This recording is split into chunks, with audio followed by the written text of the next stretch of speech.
Hetapu, peace and blessings. We willing you strong and long life. The Ankh represents the male, the phallus, the female, the womb, and on the horizontal axis, the children. This represents life eternal. This represents true life. This is the true essence of the cross. So in the name of this Ankh, and also the pyramids, you see this wonderful shapes which we created in our ancient civilizations. We need to really captivate and understand that. And people perceive that there are more pyramids in Kemet, but as a matter of fact, there are more pyramids in Kush. Ancient Egypt has less pyramids than ancient Kush in Sudan. Why? Because that's where we originated. In the Asian tradition, we came from the source of the river Hapi. The river Hapi is the Nile, what we call the Nile contemporarily. The river Hapi, and we came from the mountains of the moon, which are in the regions of Tanzania, Uganda, the great Mount Kilimanjaro, which we descended, and we came up north, from up north. We came from up south, and we went down north, right? So our migration pattern was from Uganda, Ethiopia, Sudan, and we came all the way up the river Hapi and founded that great civilization of Kush, as well as Kemet, sister brother civilizations with the same ethnic people. That's what we got to overstand. Today we're going to get into this. These are the Jelaba tales from the African Ancestral Manuscript. We're representing the 416. Big up to all the Toronto, all the conscious people in Toronto and globally, all the conscious Africans. Remember the Ankh. Today is March 11th, 2022, March 11th, and we're going to be talking about a great dynasty of women who did great things. I'm going to tell you all about what they did today. They are the Kntk Queens. K-N-T-K. That sounds strong. Kntk Queens.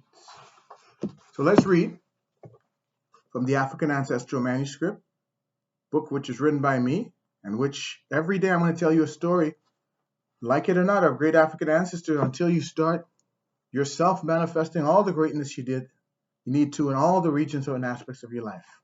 So here we have the great Kntk Queen right here. And here we go. Get ready, on your marks, get set, let's do it. In the kingdom of Kush, now called Ethiopia by classical authors, particularly during the Meroitic period, women played prominent roles in affairs of the state, occupying positions of power and prestige, the natural outgrowth of which was the development of a line of queens. Now, when we're talking about empowering women and International Women's Day and all these different things, we got to understand that in our ancient tradition, there was a balance of the male, female, even in the notion of God. So we venerated the female as well as the male. So we had a line of queens. Unlike some queens of ancient Kemet, Egypt, who derived power from their husbands, which is not necessarily true, because they derived power because of the lineage which they came from of greatness, and it came through the woman, because the woman was the Osset who actually permitted the man to sit on the throne. Unlike some of the queens of Kemet, the queens of Kush were independent rulers, to the extent that it is often thought that Meru never had a king. Now, Meru never had a king, that's what it's thought. 4 of these queens, Amen Nirinas, Aman Nishakete, Nawi Demak, and Malek Kedaba. Now, those are serious names. Those are the energy captivated by those names are fully African, and the phonetic essence is marvelous. They became distinctly known as the Candaces, a corruption of the word Kntk. The word is the transcription of the Meroitic Kntk, or Kntk, which means Queen Mother. All royal consorts were by definition Kndakis. The Queen Mother played two important roles, which ensured the line of succession and also consolidated her power. She played a prominent role in the choice and coronation of the new king, and unique to Meroitic society, she officially adopted her daughter-in-law. Basically, some of the traits of the matriarchs of Mero correspond to those of the Queen Mother in matrilineal societies in other parts of Africa. There are quite a few matrilineal societies in other parts of Africa, but this was like the apex, so the apex of that. The Candaces showed great power and leadership. One of them is mentioned in the Acts of the Apostles, so they were so great that they're even in the Bible. We're on the road from Jerusalem to Gaza. Philip converted an Ethiopian eunuch, a court official of the Candaces. This is the queen of the Ethiopians, in charge of their entire treasury.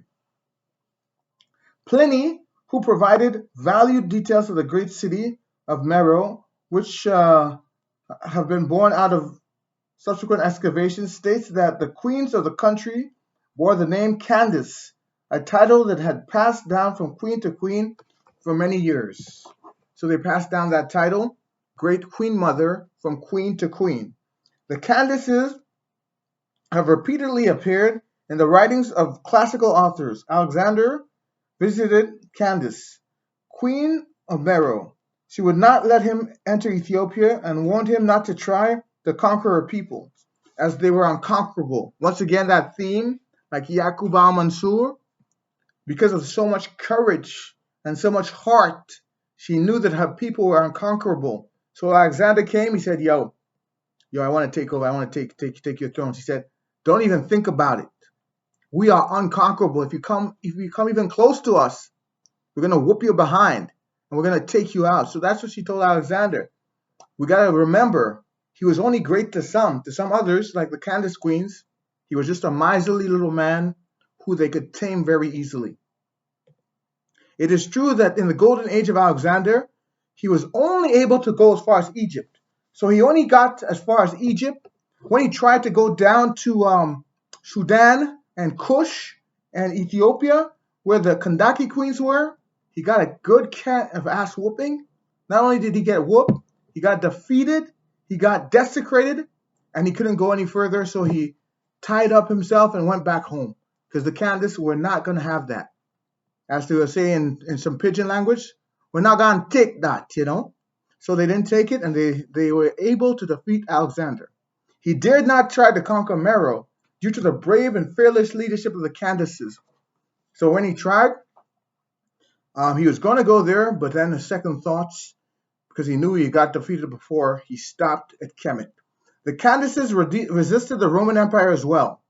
After Petronius' punitive invasion of Napata, the Candaces waited until most of his troops went off to another campaign and attacked the Romans. Petronius returned, and a standoff ensued between the two armies until the Ethiopian ambassadors were allowed to negotiate a peace treaty with Augustus Caesar. The tribute exacted from the Meroites, that's the Kushites, was renounced, and a border was demarcated between Roman territory and the kingdom of Kush. So remember, the Greeks, Alexander, the Macedonians, the Romans, nobody was able to go past Mero, past Kemet, because the sisters had their act together. They were united, they were strong, and they were as worthy in battle as any man. As a matter of fact, the Kntk Queens is where we get the term or the archetype of the Amazon warriors. You know, those devastatingly strong women who would always defeat and never be defeated, and they would fight men and be superior in stature and in battle to the men. Okay? So, we know that for a period of 1,250 years, ending in 350 CE, that's after the Common Era, not after Christ because we changed it because it's the Common Era, the kingdom of Kush flourished as a unique civilization and remained profoundly African, just like ancient Kemet, ancient Egypt was as well, until, of course, all the different forces came down from the Hyksos to the Persians to the Greeks and the Romans, the Assyrians. Before that, Egypt and as well as Kush were totally dominated by black Africans. And that title, Candace, existed for over 500 years. So they transmitted that title from queen to queen for over 500 years. However, without a concerted effort in archaeology and the breakthrough in deciphering the Meroitic script, the world will never know the true glory of the kingdom of Kush and the magnificence of the Candaces. It is clear, however, that these queens were great and second to no man. Second to no man. They were the archetype for the Amazon warriors, which we based them on. And we've seen several movies in Hollywood where they saw Amazon warriors, ferocious, strong, non-relenting women who were depicted in lots of different movies. And this was the archetype. Remember, the Kntk Queens, the great lineage of queens in Meroe, Kush, modern-day Ethiopia and Sudan, who were never ever defeated, who stood strong against the Greeks, the Romans, and everybody, even the people conquered ancient Kemet. Remember that ancient Kemet grew out of ancient Meroe, out of ancient Kush. So it was the epicenter of that culture. So they're able to maintain it, even though ancient Kemet, which was an outpouring of that culture, got dominated by others. They kept that going. So I'd like to give a big up and respect to the Kntk Queens. I'd like for all of you to wake up that Kntk Queen within yourself. All the sisters, remember that our story is her story and his story combined. We achieved greatness when we worked together. Every once in a while, the women had to take on the role to fight. Every once in a while, the men. But we all worked together and knew that we all were of equal value when it came to defending ourselves. So once again, in the respect and light of the Kntk Queens, I'd like to say Hatep, Hotetapu. I'd like to say Assalamu Alaikum. I'd like to say peace and blessings. I'd like to say Odabu. I'd like to say Yunakushe. So enjoy the African Ancestral Manuscript. The Jellibat Tales will continue. We will have my good sister, Claire, who will be telling some stories as well, because we want to mix up the male and female energies. Once again, give thanks to you. Remember your ancestors. Tap into the energized and enlightened aspects of your ancestors so your life could have more value. We are who our ancestors have come to be. Ashe, Ashe, Ashe.